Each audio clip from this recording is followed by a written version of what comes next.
victory. Looks Rashad.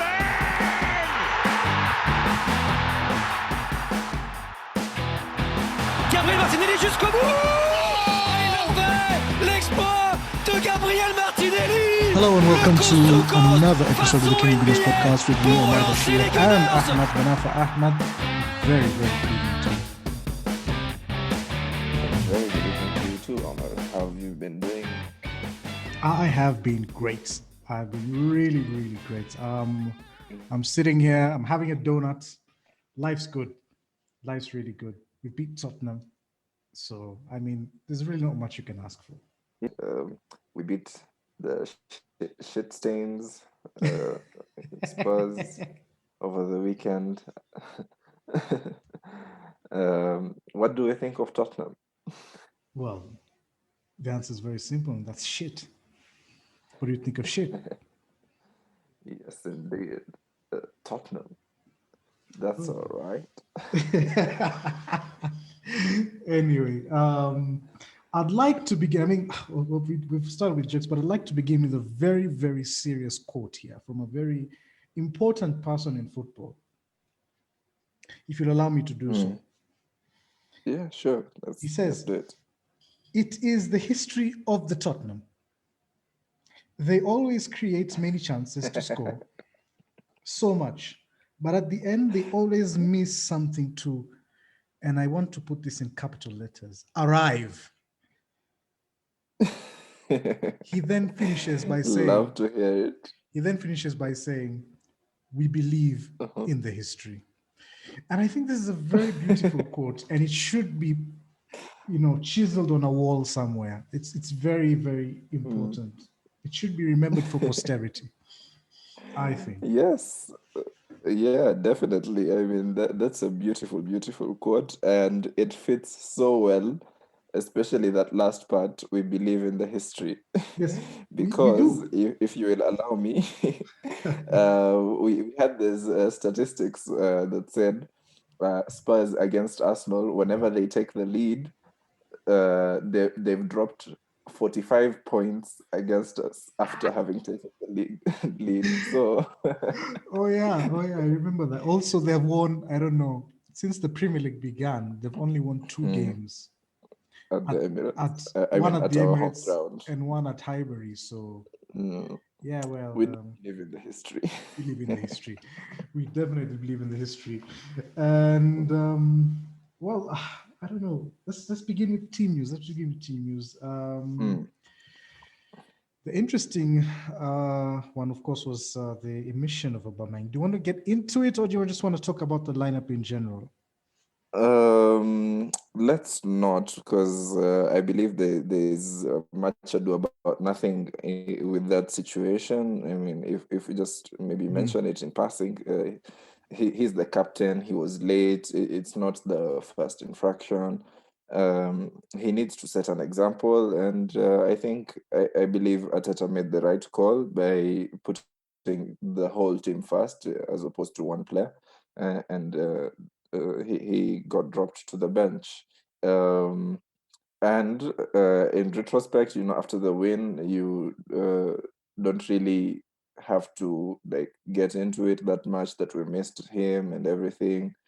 But yeah, I believe it was the right call, setting that example. Like even the captain is not immune to all this, to the rules that the club and the culture that Mikel is trying to set. So yeah, maybe we can leave it there unless you have anything to add about that situation. No, not really. Yeah. I think you've summed up pretty well. I think you've said everything that needs to be said.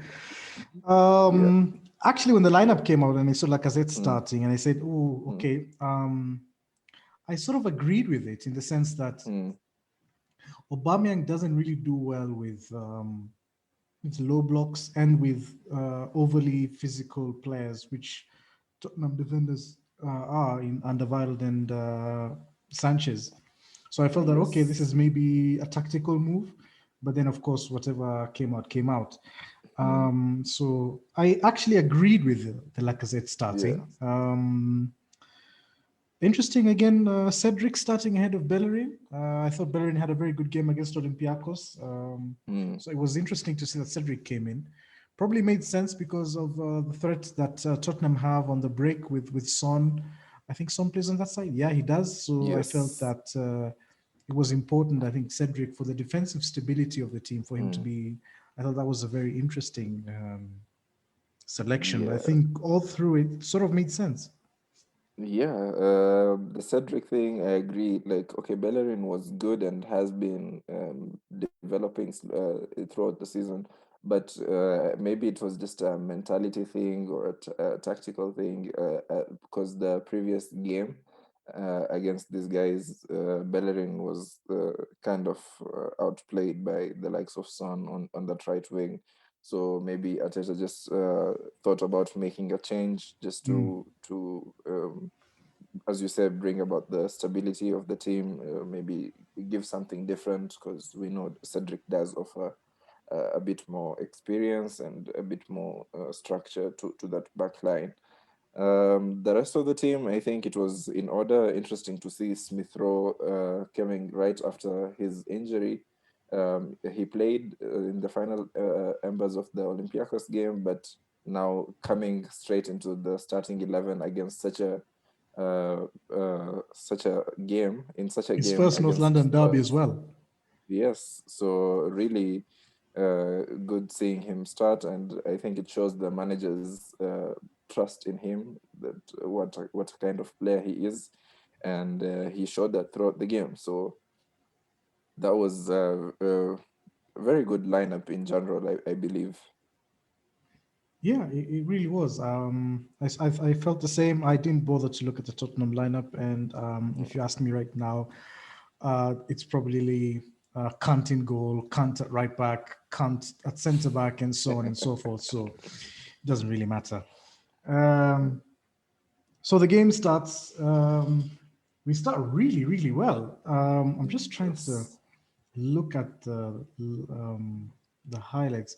Oh, the first thing is the shot from Emil Smith Rowe, which actually comes from a bit of good pressure from Ordegard and Saka on the right hand side. Regulon mm, loses the ball. Partey plays it into midfield. mm. Smith Rowe. Actually, I didn't notice. I've just noticed this now. He, Partey plays into Smith Rowe, right? yeah, he plays into Smith Rowe. Smith Rowe takes, he rolls it into like position and His then path. takes a shot, which is actually very, very good technique. And what Mm. a hit this What a was. hit! Um, So Hearing that unfortunate that they've he been didn't get the taking cross for practice, that. Mm. they've been practicing shooting, and oof, this was really, really close. Yeah, as I said, it's really unfortunate that he didn't get something out of that because what a hit. That boy is something else, man. Like the way he just rolls it into his stride and he takes the shot just like that with hardly any back left and the ball dips and swerves and just a touch unlucky with their keeper well beaten, just a touch unlucky that it hits the crossbar. That would have been some goal, and in his first North London derby. Mm, mm. That could have been a mark of like setting of a truly great player, just building on him. Yeah, yeah. I felt this was sort of game as well that Mm, it would be so nice to have the fans in there just to sort of give him that, final push. Like, oh, you've arrived at the first team now. You're playing the North London yes. derby. So Mm. I think we played very well. I think there's the chance for Lacazette. Uh, Yeah. Let's talk about that left-hand side and how we totally dominated throughout the first half. Because we're focusing on the first half right now. With Tierney, Smith Rowe, Shaka on that side, I think we were just too intelligent for them. They were not able to handle us at all. Smith Rowe with his intelligent movement off the ball, opening up space for Tierney, Shaka picking out passes into Smith Rowe. We're creating a lot of chances down that side. Um, and that was the nature of the whole game. Like everyone I think I do believe this in this last game we had a bit of a bit more of the left-sided bias that's come back, just because of the Smith Rowe intelligence and Yeah. his off-the-ball movement and his Yeah. technique on the ball as well. Yeah, KT as well was he was doing a Amazing. madness, as the kids say. He was crazy. Yes. I saw this tweet that went viral. I can't seem to find it, so I'm just going to Mm, paraphrase it. mm, He plays like a 45-year-old dad in that you know exactly what he's going to do, mm, but then you can't. It's like what he does is very simple, but at the same mm, time you can't stop it. It's like he considering how players try to find space in and around mm, the 18-yard box. mm, It's interesting why it's very simple. It's like a shimmy to the left and then to the right, mm, and then he just goes past you. It's so mm. simple, and yet it's so effective. It's Yeah. absolutely fascinating. And Yes, and he does Doherty, it throughout the game. yeah, and Like, Doherty was, mm. I don't know.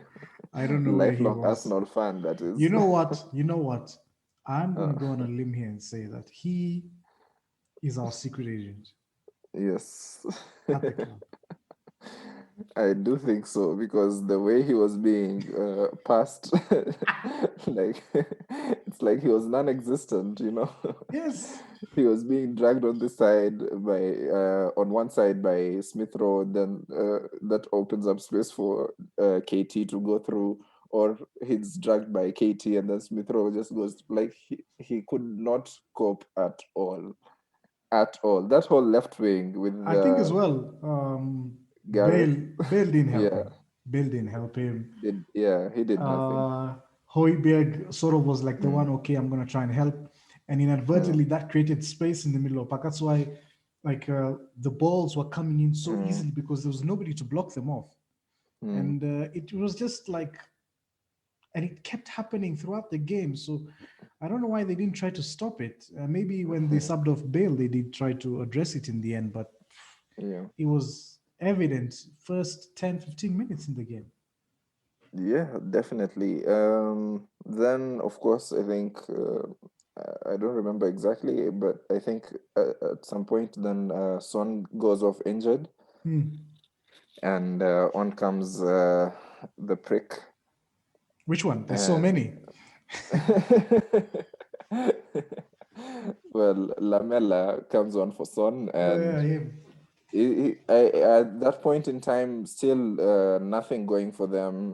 We are still the dominant side. I think our possession at that point was 70-30. Mhm. And but we are not taking our chances at that point. And interesting to see have you seen the KT video on YouTube? Yeah, very fascinating. Yeah, and so the Shits score first with their first effort, first foray forward, first anything basically that they had done, and they score. Anything we could do? I mean, I'm just looking at it now. I don't really think so. I just think it's one of those. I think it's Bale who plays that ball over the top to Region, who takes it first time. Um, Maybe I don't really think there was anything we could have done. It Mm. was just a bit of improvisation from Lamela with the shot, and um, yeah, uh, he's a prick. So I don't know. I don't want to talk about that goal so much, given that it amounted to nothing in the end. But it was just unfortunate that it's their first effort, first chance doing anything basically, and they get their goal. And I liked what I saw from KT telling motivating the team, or just pushing on the team that he's saying, let me just paraphrase, he's saying something like, we're creating so many chances but we're not scoring, and he's like pissed off, and it's Yeah, like we have to do something about this, guys. yeah. Yeah, so I liked seeing that from him, and we kept on playing after we had conceded, same way that we had been playing before, which was nice to see. Still the dominant side, and we get a goal again from that side, Tierney, of course. Yeah, I mean, we were creating chances as well. Mm. There's the Cedric shot that hit the post. Well, I don't know what Lacazette was doing there. Lacazette um, had a he didn't have like he had a strange game. as a striker, yeah, as a striker, he didn't have that good a game. Like he was missing chances, scuffing efforts. It was a really strange one from him. Anyway, Yeah. to the goal. I mean, which Yes. again comes from the left hand side. It's Mm, exactly what I was telling you. He stops, mm, he shimmies to the right, then to the left, and he's gone. He's past him. Great ball mm. into the box. Ordegard fires it, gets a bit of luck with the deflection, but at that point, the luck is deserved because I mean, Yes. we should have been like 2-3 nil up, definitely. Yeah. um, it was a swing of the hips Yeah, swing of the hips. from Tierney.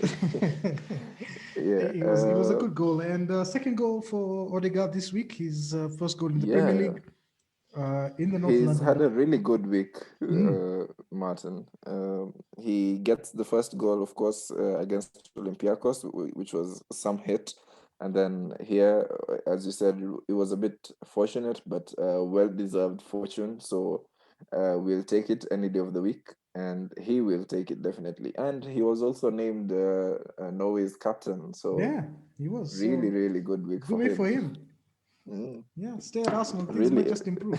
Anyway, really happy for him. Actually, just on that, uh-huh. if I may, he's seeing rumors over the interweb that he's talked to his agent to start talks with Real that he wants to stay at Arsenal. It's just rumors, maybe not really canon right now, but I'll take those rumors. I'm happy about those rumors. So, yeah, Well, at I'm least excited for him. I don't know how much money we'll have to spend. I don't know what our priorities Mm, are, mm. depending on the sort of players that will go.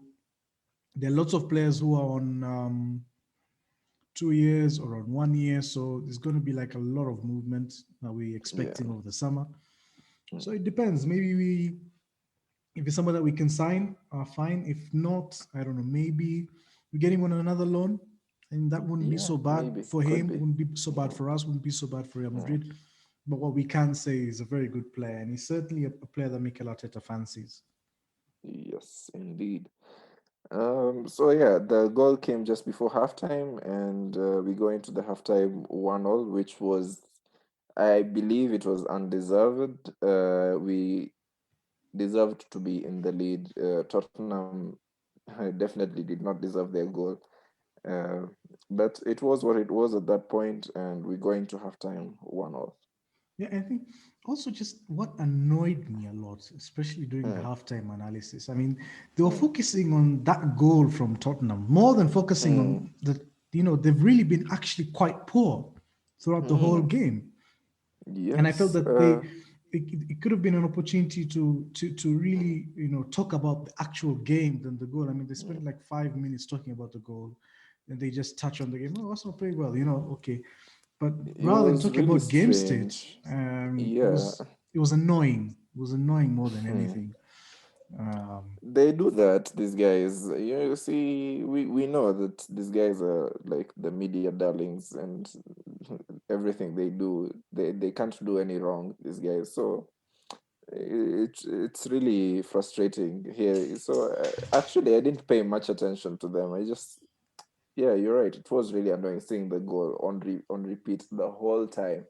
Like, just let's move on. Like, it's happened. Yes, They were really poor, really really poor, and why are you focusing on the one thing they I mean, let me tell you like? this. Let me tell you this. Mm, If it were the roles reversed, I think they'd probably mm, just touch on if like maybe I don't know, an Arsenal player scored that kind of mm. goal. They'd like touch on it for a bit and then say, oh, you know what, Tottenham have been really good though, and they Yeah, really they would deserve to have be really ahead. they So would have screw focused them, on the Spurs team. with Yeah. all sincerity. Indeed. Then halftime comes, passes rather, and Saka goes off, and Pepe comes on for him. Yeah, they said it was some sort of injury. So, but I feel as Yeah. well it's I think Pepe, how should I put this? He's played well. I feel that every time he's come on for Saka, he's looked the better player. I think Saka's certainly hitting a bit of a dip. Maybe that's due to his Fatigue. physical exertion, fatigue, as you say. I mean, we've got Pepe in there. He can certainly come in for a couple of games and do the business as Saka recovers. I hope Saka doesn't go for England duty so that he can get enough rest. Hope they say like he has some sort of injury or something. He's actually. I'm reading the transcript on the team news right now from Arteta, and he's saying that Saka is doing another test. Obviously, he felt something muscular, but he's much better, and he's doing really well. So he might be available, but I don't think he should start. Recently, they've been managing injuries really well Yeah. over at Arsenal, so I don't think he will start against Olympiacos that's tomorrow. Yes. Yes, tomorrow. I rather, and I wouldn't start him as well. I mean, there's so many players who need game time, Yeah. rotation. Yeah. So I'll keep it that way. Anyway, back to the game. Second half pretty starts pretty much the way the first half ended. We're on top, and then we have the penalty incident. Yes. First of all, before we get into that, I think what an interception from Pepe, and then the first time ball to Lacazette is absolutely incredible. I mean, it's fantastic. That is an assist. That is what you call an assist. You know? And yeah, I don't have the words. Like, it's, as you say, like he makes the interception and like right into his stride, first time ball. What a ball that was! Curves it into a through ball into Lacazette's feet, and it's just like a perfect pass, and in between the defenders. Like, I have no idea how he did it, but he did it. It was fantastic, and Lacazette again scuffs his effort, but it was a penalty to me. I was just about to ask you that. I know, I felt it coming. Yeah, to me, it was a penalty. And these guys, their analysis talk about it's Lacazette kicking into Sanchez, not the other way around. But if you look at it, it was very reckless from Sanchez. It was a high boot, and Sanchez comes clattering into Lacazette. I don't like, that's my perspective of it. So I do not know what these guys are saying. That fine, Lacazette miscues his shot, but it's still a reckless challenge from Sanchez and with a high boot. So that qualifies as a penalty any day of the week. Well, But of course, I disagree with you in that I don't think Sanchez clatters into like, okay, he's trying to make the block, yes. I don't think he misses the ball and he gets the player. Yes, no, Sanchez doesn't make a movement towards the ball. I'm speaking because I'm a defender as well, so I know exactly what he's doing there. He's just put his leg out to make the block. Lacazette actually clatters into him. But what I do, where I think it's still a penalty, it's reckless. He's late. Let's start from the beginning. The ball, Sanchez is dilly-dallying, all right? He's not aware of the situation. The ball comes into Lacazette and he's on the stretch. He's desperate to get something on the ball, something to get Lacazette off his touch in his game or whatever. So that is the first thing. He's desperate. Two, he lunges to make a block, right? He makes a block, yes, but he lunges to make the block. In his attempt to lunge, his foot is high, he's reckless, he's not in control, and he catches the player, irregardless of whether the whole point is not that Lacazette missed the shot. The point is that he is reckless. If Lacazette shoots and hits Sanchez, it's still a penalty. Yeah. It's still a penalty. So, I mean, again, back to what I was saying about halftime, the analysis. The whole game has been talked about, oh, it should have been a penalty, blah, blah, blah. Nobody said, but, either way, Arsenal deserved to be ahead. They've been by far the superior team in this game. So, and it's just an excuse not to talk about how Arsenal were playing. And on top of that, it was a fucking penalty. Let me just read. I sent you this image. The quote by Jamie Redknapp. Yeah, I was watching that. We watched the game together. You had gone. Yeah. I was still watching. So I was like listening to him. I was like, what? Are you listening to yourself? I will say that it's reckless from Sanchez, but I don't think it's a penalty.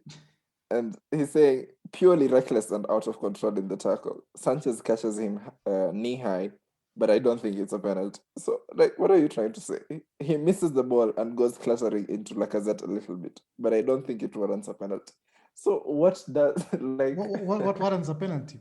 Yeah, does he have to assassinate Lacazette?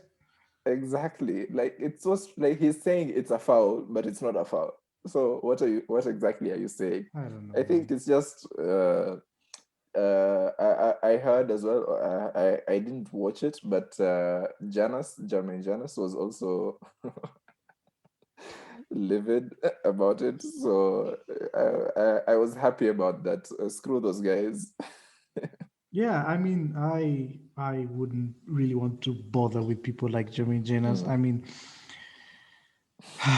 really, I was just happy that how frustrated and annoyed he was. I saw a picture of him looking so like he was about to cry. He was from the oven. He was so red. I was so happy about that. Love to see it. Anyway, he's an idiot. Yeah, it was a good penalty. Very good penalty. I mean, to be fair, they've been practicing the penalties. And if you look at our penalties this season, they've been very, very good. Very good. Most of them unsavable. So, and this one was really the pick of the bunch, in my opinion. Yeah. I mean, no power, but the accuracy in it is straight into the corner. I mean, even if Lloris had dived the right way, I don't think he's saving that. No way he's getting to it. No way at all. Yeah. 2-1 at that point. You're feeling good. Yes. We deserve the win, and it gets just a bit better. So we thought. Red card. Let's talk about this red card. Jermaine Janus as well said that he thought the first challenge wasn't a yellow because he got the ball. And then you look at the challenge and he's like, okay, he gets the ball, but he goes through the player. And aren't you the ones who say, oh, you can't do this. You can't do that in modern day. You can't go through the player. You can't tackle from behind, basically. And that's exactly what he does. He clatters through the player. He gets the ball, but he clatters through the player. It's a yellow card. It's a yellow card every day of the week. I always like to do this. If you flip it round and Shaka does that, he gets a yellow card. Because everybody gets a yellow card.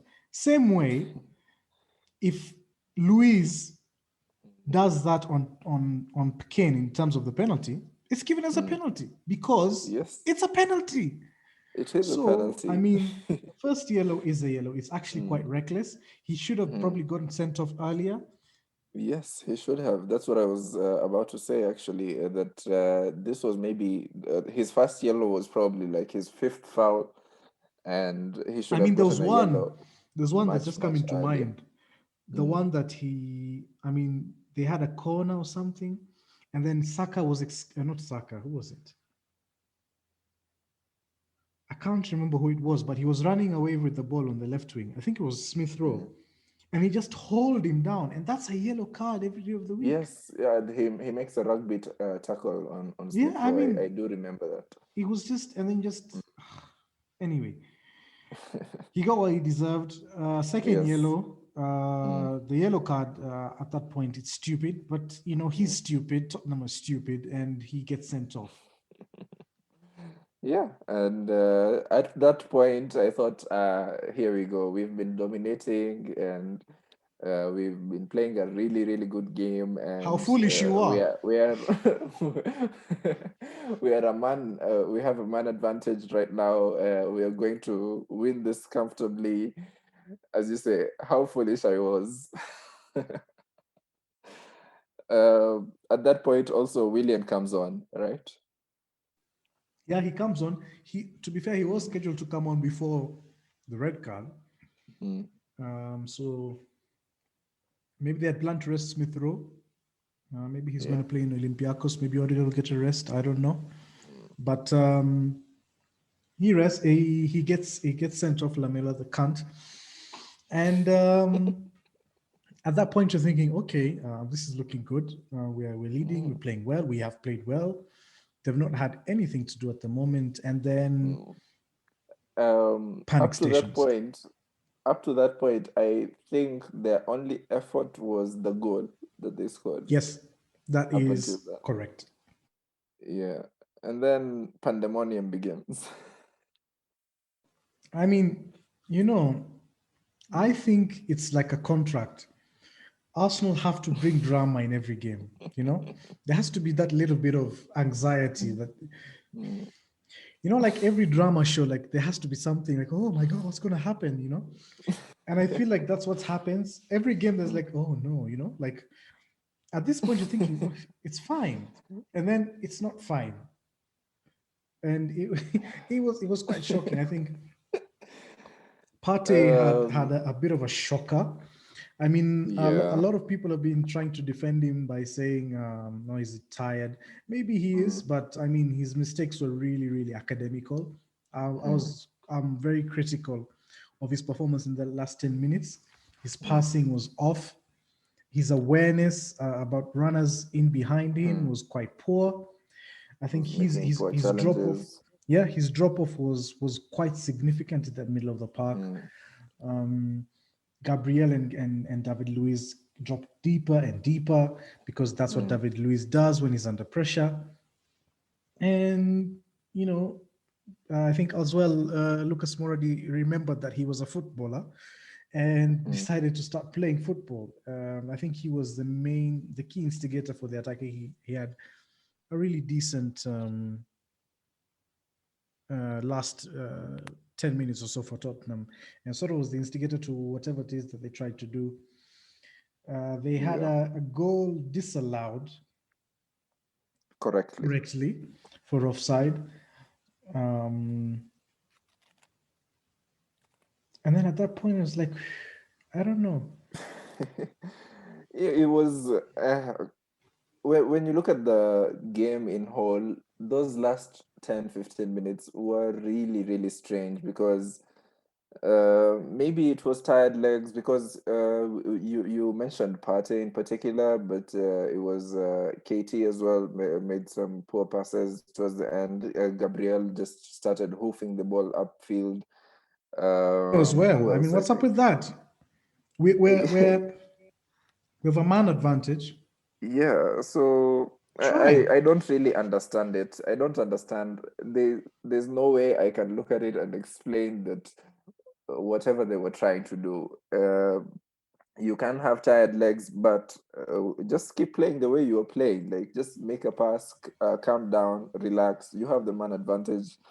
Like, I have no idea. And also, in those last 10 minutes, maybe I would have kept Lacazette on and subbed off Partey for El Neni instead. So that was a strange one for me. Absolutely, because at that point you're receding the ball to Tottenham.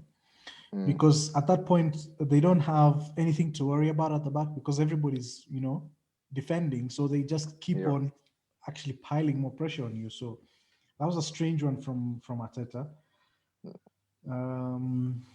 And then there's the does this. He makes very weird substitutions. We talk about it day in, day out. Yeah, I think he's still learning about it. So he really has to improve on that. So there's a chance where they what? What happens? They hit the You were talking post. about the free kick, yeah, the Yeah. Kane free kick.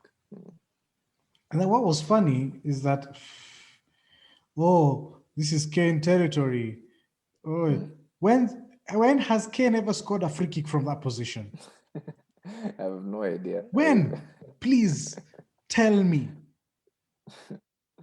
This is what happens. It's as we said, he's a media darling. There was this thing that we didn't talk about, the classical Kane challenge on Gabriel, which was not mentioned at all. I've Yeah. not seen any pundit talk about it. I don't know if you remembered it, when Yeah, I he remember it does not very even well. look at the ball. He looks at Gabriel. Gabriel plays the pass. He keeps on looking at Gabriel, and he goes into him. I think with his elbow as Yeah. well, Yeah. and it's not even looked at. No VAR, nothing. It's hardly mentioned by the commentators, hardly mentioned by the pundits, and it's just brushed off. And I don't know what to say about that. It's very disappointing from everyone. Well, he's the chief cunt. So, I mean, he is chiefly in his cuntiness. And in that, he does those stupid things where I think one day, if the media are not alert about it, if the referees are not alert about it, somebody one day is going to get hurt seriously because he's doing this a lot. And England have this thing with their captains where they shield them, they protect them, same thing as the media, and it's going to hurt somebody. Or one day somebody's going to decide, you know what, I'm not taking any crap from you, and this guy's going to Yeah. be tackled really badly, and maybe they'll injure Kane, and then they'll see what's happening. And listen, we don't want anybody injured, all right? He Yeah. needs to stop playing this kind of football, okay? Focus on your football, how good you want to be, and for your team and whatever. Don't endanger the health of opposition players. And I think Yeah. this has been going on for far too long. Nobody has picked it up, and this is going to be a big issue moving forward. And one day, maybe, I don't know, it'll be in Europe, he's going to do something like that and he's going to be sent off. Yeah. Anyway, Because he has to learn. He's doing these things on purpose. But anyway, yeah, let's not talk about that. So the end of the game comes, and wait, after wait. horrid, yes, I need to yes. talk about the Gabriel block. I mean, that deserves a mention. That Oh, yeah, header is that as was after the free kick. important. Yes. It's as important as the one he scored against Olympiacos on Thursday, last Thursday. Mm. This is, oof, this is really good. I mean, Yeah, I'm a and defender. I would mm, leap for joy if I did that. yeah. That is incredible. Just to put it in perspective, against Burnley, I don't remember which defender made the block for the Pepe shot. But do you remember that? But so that defender, when Pepe made that shot, was actually a bit stationary. Like the ball just goes into him and hits his uh, shoulder or whatever, and it goes Hmm. out. With Gabriel, the block he made was very intentional. He moves towards the ball and he gets his head on it and he clears that ball well out. And wow, that's a goal saving block. It really is. That's that's a game winning block, Yeah. and it was very important. I mean, he was incredible as well. The way he dealt with Kane was, I mean, just look at how the games that we've won against Tottenham normally comes in coincides with Kane being handled, and I mean Yes. handled properly. And I think there was the 4-1, the one Torreira scored. Socrates was incredible. Um, so Yeah, actually, if you look at the game we lost earlier, it was because of Kane, not being handled properly, yeah, and he makes this like he gets the ball into him, and then he turns and passes the ball into the wingers. So It's very nice how he was managed by Gabriel. All in all, I think Gabriel had an excellent game. Yeah, he was really good. Good week as well for him. I think he's coming back Yes. into his stride in terms of where he was pre-COVID, and I'm really happy for him for that. So we win the game 2-1. Pre-COVID or early in the season? What? What did I say? You said pre-COVID. I don't think he played for Yeah, us and pre-COVID. pre-COVID when I meant that before he got Early coronavirus. in the season. Oh yeah, okay. Yes, Okay. before he got coronavirus, he was good. Yeah. So yeah, the game ends Yeah. 2-1. Mm, Everybody's ecstatic. North London is, of course, red. It has always been red. Don't let them fool you. always. There's never in Uh, doubt. I mean, it's well deserved. I mean, Arteta's first derby win as a manager as well, so that's good for him. Mourinho was And very against unhappy. Mourinho. We all know how we here on the Kenya Gunners podcast, we do not at any point in time have any sympathy for Jose Mourinho and whatever it is that he stands for. So seeing him moan and cry at the full-time whistle about this and that was, I mean, that was gold. It really was. I have a Yes. screenshot. I'm gonna send it to you on WhatsApp right now. There's a screenshot of him looking so miserable. I know nobody in the podcast will be able to see it. Maybe I'll put it in the tweet which will release it. I mean, just look at that. Look You at can that. use that. Yes, I really love that. Almost in tears. It was so salty. Yes, I mean, so much salt. It was incredible. So I was happy about that. I was happy about the win. Doesn't do much for us on the table, but I think Very momentum important, wise, regardless. momentum Yes. momentum wise, it's massive. It's massive for us. We'll see where it takes us for the next couple of games. I mean, one game at a time. Arteta seems not to be giving up on the league. He keeps on saying, "Look, if we string up 5, 6 wins on the trot," and he's actually right. Because if you think about Yes. it, if we won the Burnley game, if we won, which other The game was Wolves this? game. The Wolves game, we could have been right in the mix. Where we were like 4 points off top 4 or 5.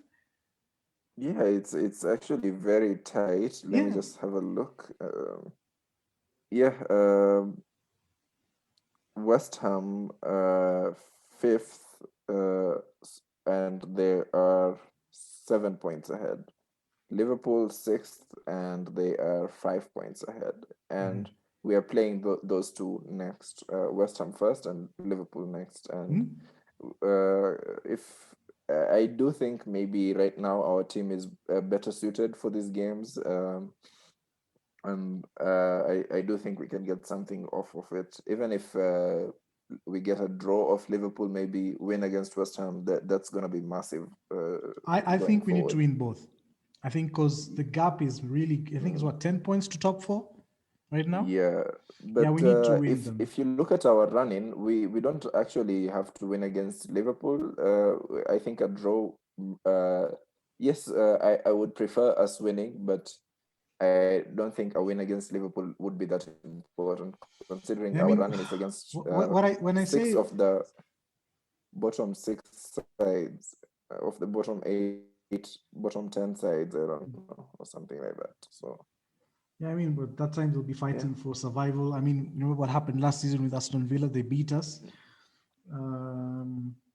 So I think, especially with the way Liverpool are at this moment in time, I think it's sort of the right moment. If there's a moment to beat them, I know we beat them last season at the Emirates, but it'd be really helpful because it keeps that momentum going as well. You win that game, you win versus West Ham, and that's certainly 9 points out of 9. Your rivals have you've directly dropped points off your rivals in West Ham, Tottenham, and Liverpool, and that's like it's like a 6 pointer. It really is. So Yeah. I feel that winning these games are going to be massive.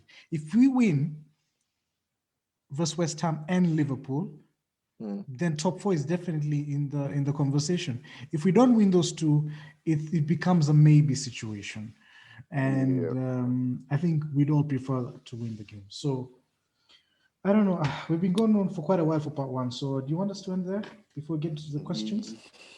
Yeah, maybe before we get to that, would you pick a man of the match? Maybe. Man of the match. Smith Rowe. He was really good. I mean, there was something he did so simple. I can't remember. He got the ball and he just shifted his foot like by 2 steps, and he changed his whole vision of the pitch. And I said, that's why he's in the team, not because of anything else. And today not today, on Sunday, he was immaculate. He was immaculate. And my man of the match, certainly. Yeah, I remember when he did that movement, and we both of us, because we were watching it together, went like, "Wow, this is why he's here. This is the player." He's so good. And I think for me as well. Also, to mention, Ordegard had a really good game. Aside from the goal, his technique on the ball, his pressing, deserves a mention. He's been really, really incredible as well. Yeah. There was a passing stat that was going around them. I think they were all at 97%, which for offensive players is quite stunning. So yeah. So maybe we can end there now. All right, let's end there. We'll be back with part 2 right after this.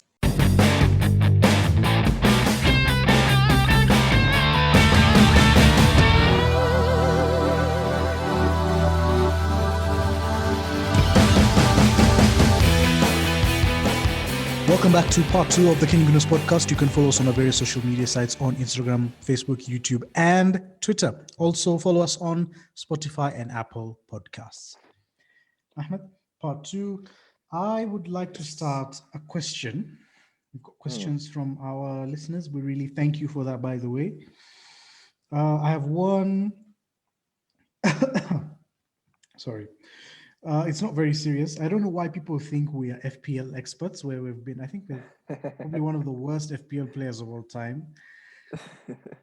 I got a question. Let's hear it, though. I got a question from Martin. He asks me, discuss Arsenal's best FPL assets to target, especially in the upcoming game week 29 against West Ham. Against West Ham, okay. Again, I wouldn't pick any defensive assets because right now we are good defensively, but we are not keeping the clean sheet. So if we do, that would be we haven't kept a clean sheet in the last 9 games or something. Yeah, but you want a differential, In the odd chance we keep a clean sheet and Tierney gets an assist. How many points is that? That's massive, right? Yeah, so that's what I was going to say. So if you want to pick someone based on their attacking output and on the off chance we do keep a clean sheet defensively, so I would pick Tierney. Then midfield, maybe. I'm not sure about Saka. Maybe you wait on that and see if Saka comes back. I think if he's back for Olympiacos, that means he'll be playing against West Ham. So maybe pick Saka or Ordegard as well. Might be a good pick. And forward line, Aubameyang. I would pick Aubameyang against West Ham. Are we playing home or away? I'm not sure. Away. Playing away. Yeah. I don't think it really matters. I still think Aubameyang would be a good pick in that game. And there you have it. Options. There you have it. Right. Your turn, I guess. I think. Yeah. Okay. There's a question from Huwailud Rudaini at Huwailed on Twitter. He asks, do you think Arsenal not qualifying for Europe next season is a positive? And is Arsenal trying to not qualify for the UEFA Conference League? Okay, So you answer that first, and then maybe I can chime in. Footballing wise, it's a positive because I think we get more time on the pitch to the training pitch, that is, to practice what we can do. I mean, we've seen, look what not playing in Europe has done for Leicester last season. I mean, it took them into top four, but they sort of took themselves out of it with a couple of injuries and poor performances. And I mean, Chelsea, when they last won the league, they didn't have any European football competition. I mean, so if you put a good team playing in once every 6 or 7 days, that's massive. So, I mean, for footballing wise, it'd be really good. But then financially, I think at this point in time, I don't think any team, a big team, can afford being out of Europe. Arsenal is not an exception to that rule. So I feel that, look, I am really, really tired of the Europa League. I cannot go through another group stage of that competition. But if we went to it, I mean, I could stomach it because maybe that brings stability to the club in terms of finances. Maybe we get a couple of more signings. I mean, the ideal situation is that we win the Europa League. In fact, that's what I would Qualify want. for Champions I League. would rather we finish like 10th and then we win the Europa League, because that's like, you know what, screw that league. We're going to Champions League. That would be really nice. Yeah. So, and also it's a trophy as well. I really want us to win the Europa League for those two reasons only. So I think Champions League for sure. I don't know how ready we are for the Champions League because the teams there are really good, but it means a big windfall of cash. You know, we're taking 60, 70 million pounds only for being in the group stage. So, I mean, if we can even get half of that into transfers and contracts, I mean, that could be really, really massive for the club. So, is it a positive? I don't know. I mean, footballing wise, it is. I mean, but financially, it's definitely not something that you want or even thinking about. Second question about Conference League. I don't know. I would rather honestly not play that. That seems like a joke and would be a waste of our time. So, I mean, I'd rather we finish like 8th or 7th. I think that sort of like in the middle. I don't know.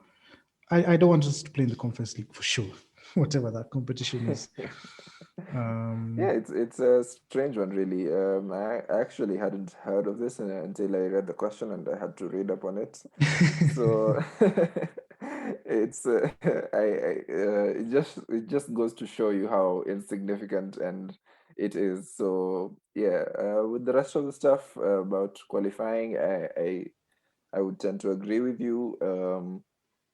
There's a lot we've said about the financial aspect of it and the footballing aspect, and both I think are really important things to look at. Yeah, so I agree with you basically with that situation and the answer you've given. Okay. I'm sorry, I was eating the donut. Must be some donut. It really is. Okay, you got another question for me, or should I?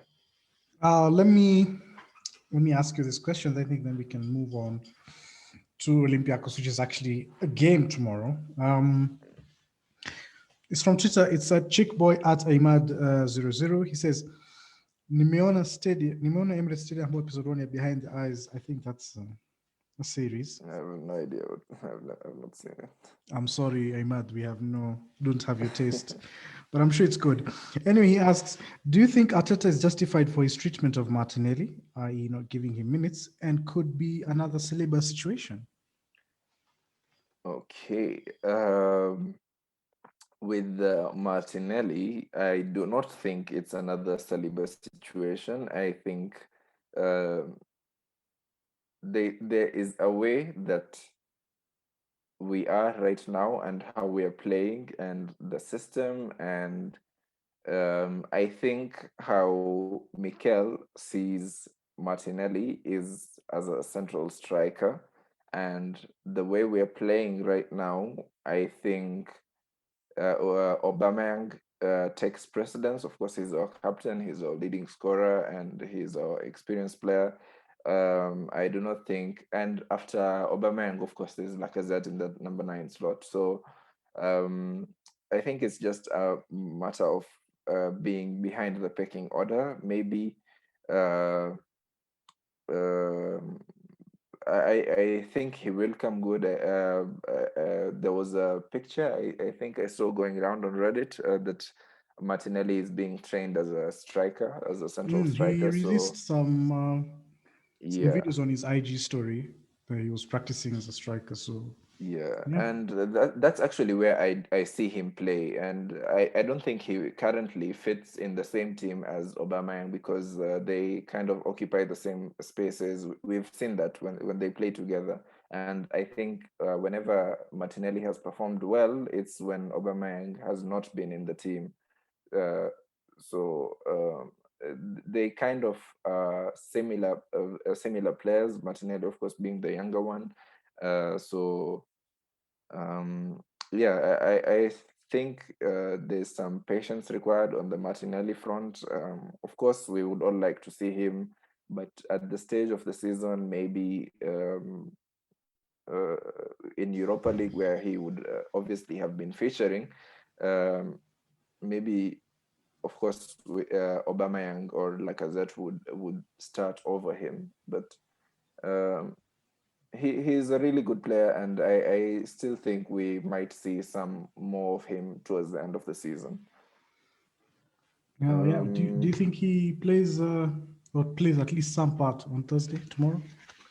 of course, I hope so, but I really don't know. um, you know, we can't really tell with Arteta. You might see him surprise us uh, with a start, or I really am not sure.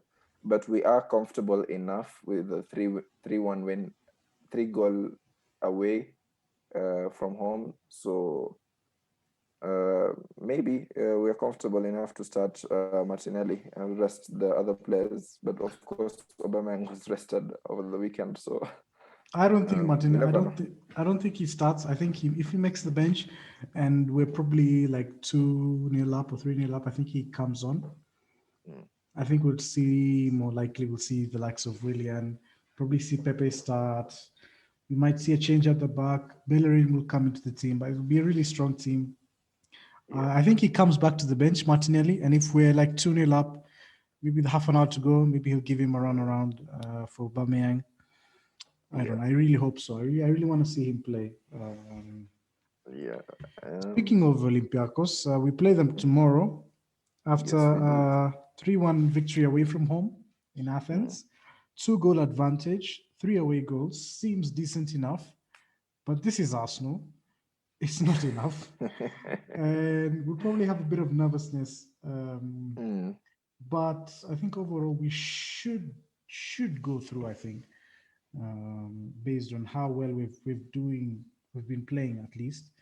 Olympiacos, didn't really lay a glove on us per se. The goal was we sort of shot ourselves in the foot, mm, and I think at home, I think we should be exerting our dominance. We should win the game. mm. Early goals should be able to calm the nerves, but don't put it past us to throw a spanner in the works. Yeah, I think this game now would maybe be Olympiacos being they would try and start on the front foot because of course they need the away goals.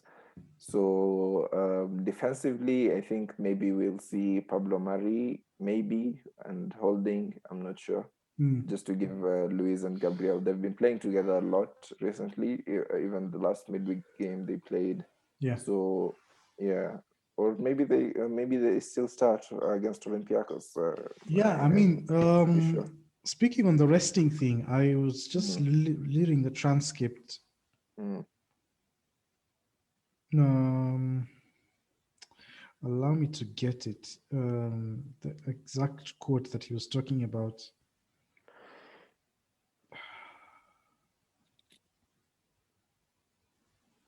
Yeah, he was asked about Smith Rowe, and maybe he needed rest. And I think he was just talking about the whole team. He says, it's true that we have had some players with some significant loads, but our priority now is to win these next two games, and then whatever happens with the international duty. If anything, they will have had to adapt to what we want. We're not going to do it in the opposite way around because we are the ones that have to look after our players here every day. But at the end, we are the ones who pay our players. So if anybody has to adapt, it's the national teams, not us. I love that. So I feel like that points towards like he's gonna try and push them. Mm. So for the next couple of games, so I don't know. Mikel Arteta will. I've never seen him pick a weak team, so um, we just have to wait and see. We just have to wait and see in terms of who he rests. Either way, I think whichever team he'll put out, I know will be strong enough to win the game. Yeah, yes, I do think so as well. Our squad depth right now is good. We know the only player who might be out is Bukayo, and even he might be involved in some way because, as Mikel said, he's doing much better. So he just needs another test.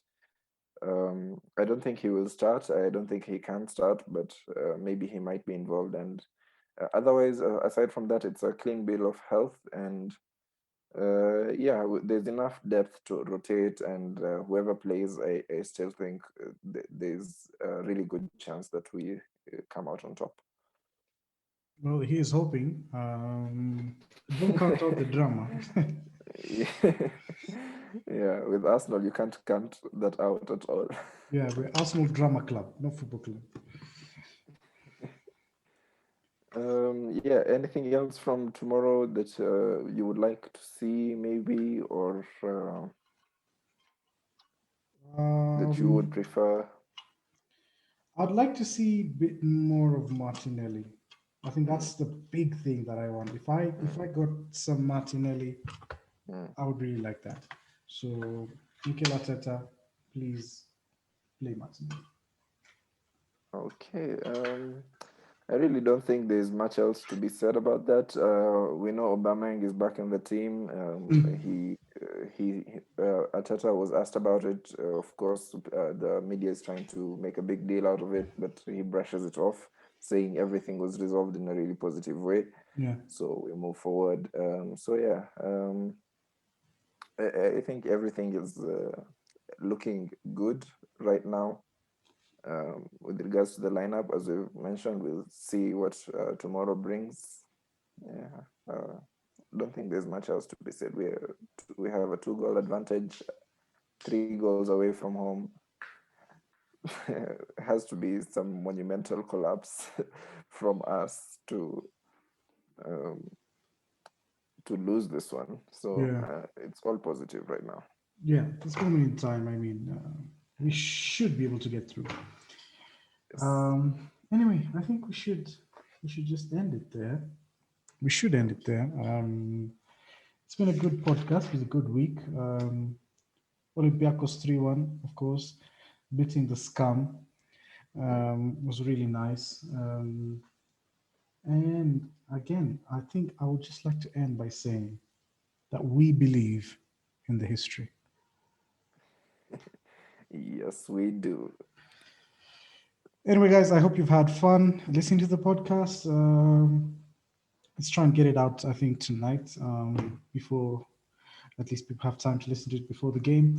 Thank you so much for the listeners who sent in the questions. Thank you to everybody. If you didn't, but still thank you. Thank you, Ahmed, for making time. And I guess we shall see you, I think, Monday. I don't know. I guess we should get back to recording on Monday. and hopefully we'll be discussing good 2 wins. Here's hoping. Thank you, guys. Kwaheri. Bye-bye. Yeah, but Tottenham, it's the history of the Tottenham. They always created many chances and scored so much, but at the end they miss always something to arrive at the end. We believe in the history.